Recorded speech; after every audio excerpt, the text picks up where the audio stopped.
ఏది చెబుతుందో దాని ప్రకారమే నడువు. వాక్యము మనకు మన పరలోకమే మన కాలేజీగా ఉంది. తండ్రి యగు యెహోవానే మనకు ప్రిన్సిపల్, యేసయ్యే మన లెక్చరర్, దేవదూతలే మన క్లాస్మేట్స్, బైబిలే మన సిలబస్, మన శ్రమలు, కష్టాలు, నిందలు, అవమానాలే మన ఎగ్జామ్స్. వీటన్నిటిని జయించడమే క్రైస్తవుని యొక్క రిజల్ట్స్గా ఉన్నది.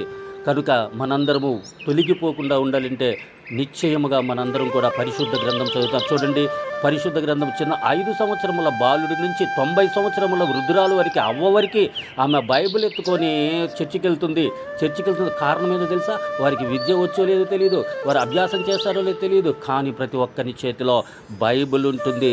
ఎవరైనా తనను తాను వెంబడించగోరిన ఎడల వాడు తన సిలువను ఎత్తుకొని, ఉపేక్షించి తన సిలువను ఎత్తుకొని క్రీస్తుని వెంబడించాలి. అంటే బైబిల్ని ఎత్తుకొని వెంబడించాలి, వాక్యమును ఎత్తుకొని వెంబడించాలి, యేసుక్రీస్తు వారిని వెంబడించాలి, యేసుక్రీస్తు వారిని ఎత్తుకొని వెంబడించాలి, యేసుక్రీస్తు వారిని అనుదినము వెంబడించాలి, యేసుక్రీస్తు ప్రార్థనను అనుదినము చేయాలి, యేసుక్రీస్తు యొక్క వాక్యమును దినదినం అభ్యాసం చేసి జీవితం యొక్క స్థితిగతులను మార్చుకోవాలి. చక్కగా జీవితం ఎదగాలి.